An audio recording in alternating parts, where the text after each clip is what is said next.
रास्ते से जा रहे थे और उस व्यक्ति से कहे कि भाई साहब तो ब्रह्मज्ञानी था, ज्ञान लेकर के शास्त्र गुरु की बात को नहीं मानता था, अपने मन की करता था।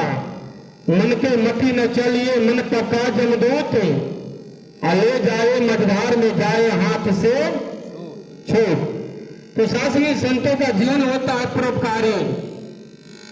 गोस्वामी तुलसीदास, जब तक घट में प्राण, जब तक शरीर में प्राण होता है, जब तक शरीर में श्वास होता है, परोपकारी होता है, उसका जीवन ही परोपकारी होता है।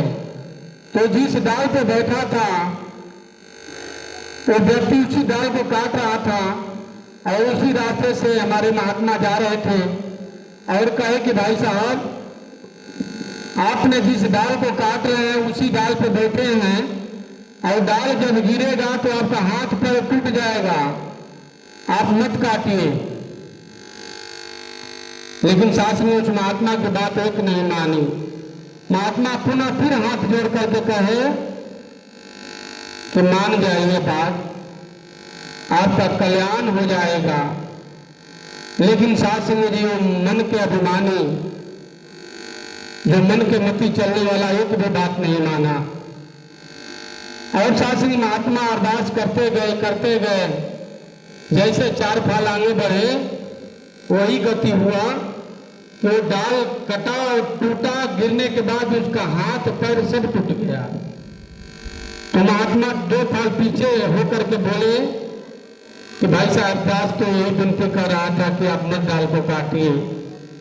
तो आगे से जवाब आ रहा है, अरे जा, भले हमारा हाथ पैर टूट गए लेकिन तुम्हारी बात बनाई मननी।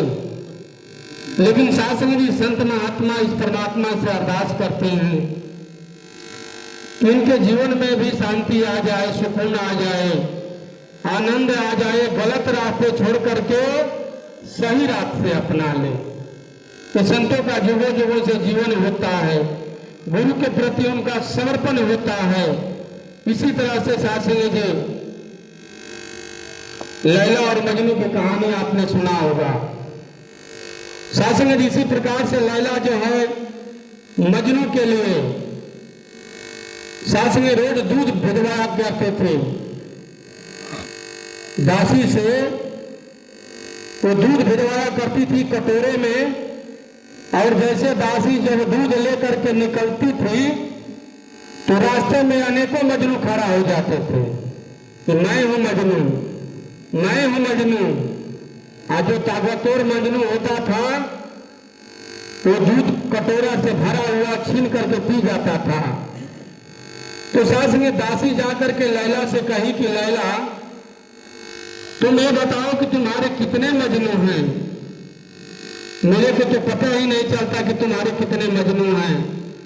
क्योंकि मैं दूध जब तुम दूध देती हो मजनू के लिए, जैसे मैं घर से बाहर निकलता हूं, जब कुछ दूर जाता हूं तो अनेकों मजनू खड़ा हो जाते हैं कि मैं हूं मजनू, अरे मैं हूं मजनू, मुझे दूध दे दो। लेकिन शास्त्र में भी दासी से जो ताकतवर होता था मजनू वो छीन करके पी जाता था। लैला के मन में भाव आया कि लग रहा है कि मजनू तक ये दूध नहीं पहुंच पा रहा है। उसके मन में ख्याल आया कि ये दूध जो है हमारे मजनू तक नहीं पहुंच पा रहा है, ये बीच में ही दूध दूसरे छीन करके पी जा रहे हैं। शास्त्री जी लैला एक दिन कहा कि दासी तुम कटोरा ले लो और हाथ में चाकू ले लो और जाकर के कहना कि आज लैला जो है ये मजनू के बदन से, जिस्म से ये पूरा भर करके कटोरा खून मांगे है। शासन जो वही दासी लेकर के कटोरा और चाकू लेकर के जब घर से निकली है तो अनेकों मजनू खड़ा हुए, लेकिन दासी कह रहे कि आज लैला दूध नहीं भिजवाई है, आज लैला कटोरा और चाकू भेजी है। और जो मजनू है इसमें से वो अपने जिस्म से, अपने शरीर से काट करके इस कटोरे में खून भर करके दे दो तो लैला मांगी है। लेकिन सास ने जो मजनू बनने की कोशिश कर रहे थे कि मैं हूं मजनू, मैं हूं मजनू, जब कटोरा और चाकू देखे तो सास ने जी कहे कि हम नहीं हैं मजनू, हम नहीं हैं मजनू। वो साइड होते गए क्योंकि वो तो नकली मजनू थे, असली मजनू तो कहीं और है। वो तो दिया बानों में लैला लैला की आवाज वो लगा रहा है। लेकिन दासी सास ने जो वही कटोरा और वही चाकू जो नकली मजनू बने थे तो सारे साइड हो गए।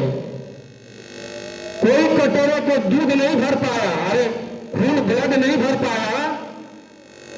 और सासी और दासी आगे चिल्लाती जा रही है कि मजनू मजनू मजनू तो दिया बानों में बैठा है। और जैसे मजनू ने उस दासी की आवाज को सुना तो मजनू के दिल में ख्याल आया कि लग रहा है लैला किसी को भेजी है।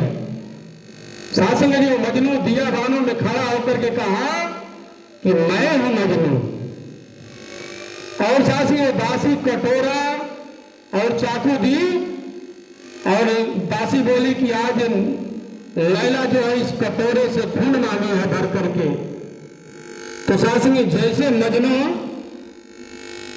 कटोरा और चाकू पाया अपने जिस्म को फाड़ करके लबालब उस कटोरे में इस ब्लड को भर करके दिया और कहा कि जा करके कह देना लैला को और कुछ चाहिए इस शरीर से, एक एक के श्वास एक एक रक्त उसके लिए न्यौछावर है। और जाकर के दासी जो है लैला के पास पहुंची हुई कटोरा और कटोरा से भरा लबालब वो सास मेरी ब्लड। और दासी कही कि देखो ये मजनू ने खून दिया है आपके लिए।